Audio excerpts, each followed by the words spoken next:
Chainsaw Man is the second anime film of the year to hit #1 at the box office.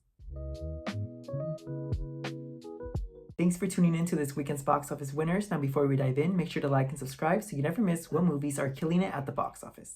Now let's dive into the numbers. To start off, we have Chainsaw Man, the movie Raise a Arc, which beat out Colleen Hoover's newest book-to-film adaptation, Regretting You, as the #1 movie of the weekend. That's right, anime is just getting started in the West as Chainsaw Man opened to $17.2 million domestically. And the film has been available in other countries prior to hitting the US, so it's made $108 million globally.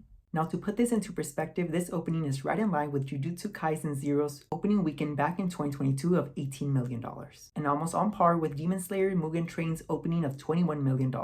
So I think this is key because eventually Demon Slayer Infinity Castle made $70 million in its opening. So it's becoming a new trend of anime shows going into films and earning more at the box office with every new season or film.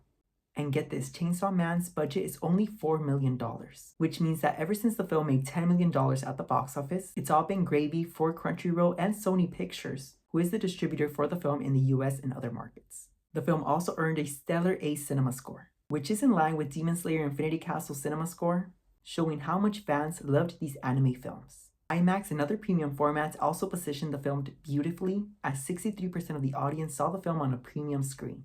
And the film received an 82% definite recommend score on PulseTrack, which is just beautiful. Now let's talk demos for who showed up. The diversity demos were excellent, and they were as follows. 32% of moviegoers were Caucasian, 29% Latino/Hispanic, 20% Asian American, and 13% Black. Now let's check out the rest of the top 10. In second place was The Black Phone 2, which made another $13 million in weekend #2, dropping a healthy 52%.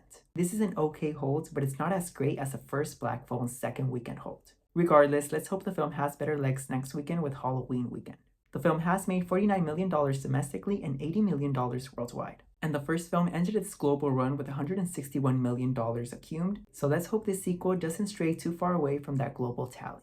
At #3 was Mason Thames yet again with Regretting You, making $12.8 million in its opening weekend. The film did receive a mid-B cinema score, which should be alarming, but women do love the film as they gave it a 77% definite recommend on PulseTrack. And speaking of women, they made up 83% of this opening weekend, which just speaks volumes that Hollywood needs to make more films to attract female audiences.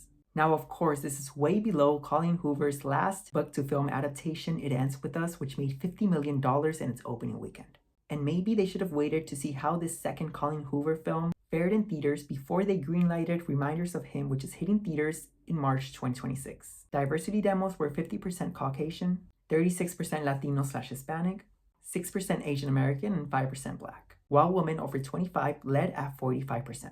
At #4 was another newcomer film, Springsteen Deliver Me From Nowhere, which debuted to $9.1 million. The film scored a good B+ cinema score but has a low 60% definite recommend on PulseTrack. Older audiences also showed up as 40% of the audience was over the age of 55. The gender split was healthy with 52% of the audience being female. However, the film was not diverse at all as 85% of the audience was Caucasian. At #5 was Tron Ares, which made another $4.9 million in weekend #3. Dropping an okay 56% from last weekend. The film has made $63 million domestically and $123 million globally. And it's looking like it won't come as a surprise when Tron takes a hiatus for a while. At #6 was Good Fortune, making another $3.1 million in weekend #2 and dropping 50% from last weekend. It's not bad for a second weekend drop, but it is bad when you consider that the film opened so low. The film has made $12 million worldwide, so there's not much hope left in theaters. At #7 was YouTuber Chris Stuckman's new film Shelby Oaks, which opened to $2.3 million. The film scored a C+ cinema score, which isn't amazing, but it's not horrible for horror. And the audience consisted of 53% guys and 74% between the ages of 18 to 34, showing that Chris Stuckman's audience showed up. At #8 was One Battle After Another, as it made another $2.3 million, dropping a healthy 39%.